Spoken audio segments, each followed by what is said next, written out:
6 दिसंबर को 1992 को जब बाबरी ढांचे को कारसेवकों ने जमींदोज किया था, उस वक्त मैं पांचजन्य का ही रिपोर्टर था और तब मैं वहाँ पे रिपोर्टिंग करने गया था।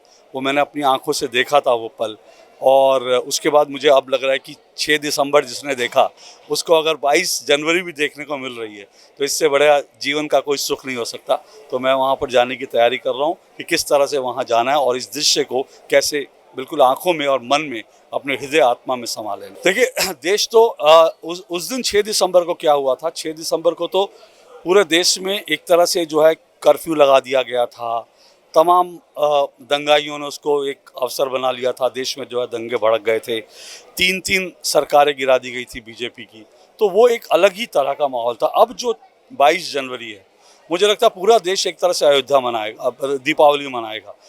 दीपावली इस बार मैं कहूँगा जो अभी जो दीपावली गई वो छोटी दीपावली थी, बड़ी दीपावली तो 22 जनवरी को आ रही है, जो पूरा देश जो है जगमगाएगा। और मुझे लगता है बहुत अच्छा है कि इसमें कार्यक्रम की रूपरेखा भी बनाई गई है, क्योंकि मेरी जानकारी में जो आया कि इसमें देश भर के मंदिरों में कार्यक्रम छोटे छोटे किए जा रहे हैं, क्योंकि हर कोई वहाँ जाना चाहता है। अब मेरे पिताजी जो हैं 93 वर्ष के हैं, और संयोग से मेरे पिताजी भी उस दिन 6 दिसंबर को अयोध्या में ही थे जब ये ढांचा गिरा था।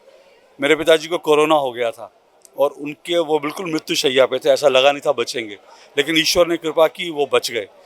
तो जब बच गए तो उसके बाद उन्होंने कहा कि मैंने ढांचा गिराया था, गिरते देखा था, बिना राम मंदिर को देखे हुए मैं कैसे जो है राम जी के पास चला जाऊंगा।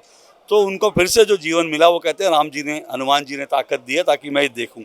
तो मुझे लगता है ऐसे बहुत सारे लोग होंगे मेरे पिता की तरह जिस पल का इंतज़ार कर रहे हैं।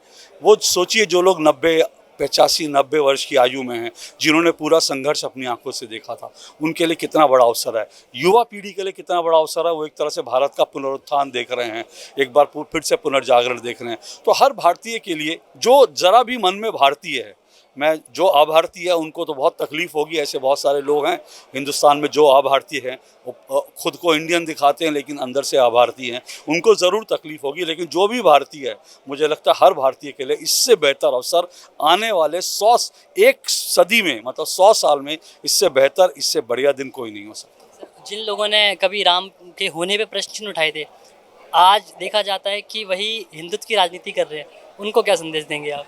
बड़ा दिलचस्प है ये भी, और कैसे राम जी सद्बुद्धि दे रहे हैं या ये लोग कालनेमी हैं फिर से छल करने के लिए, ये तो मैं नहीं जानता। लेकिन ये मतलब मुझे हैरानी होती है, और मैंने 1-2 जगह कहा भी था, अपने शो में भी कहा था ये बात, कि मुझे अच्छी तरह से याद है 1992 में जब ये ढांचा गिरा था, उस वक्त इंडिया टुडे नाम की पत्रिका ने एक बाकायदा विशेषांक निकाला था, और उस विशेषांक में तमाम तरह के लोगों के सुझाव मांगे थे कि यहाँ पर क्या बनना चाहिए।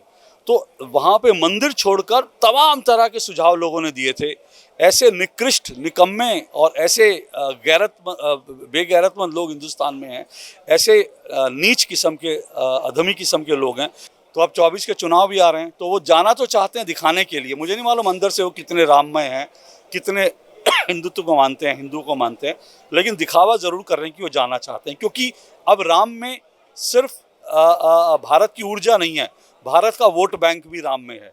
राम जो है, ये राम हिंदुओं को जोड़ रहा है, भारत में रहने वाले लोगों को जोड़ रहा है।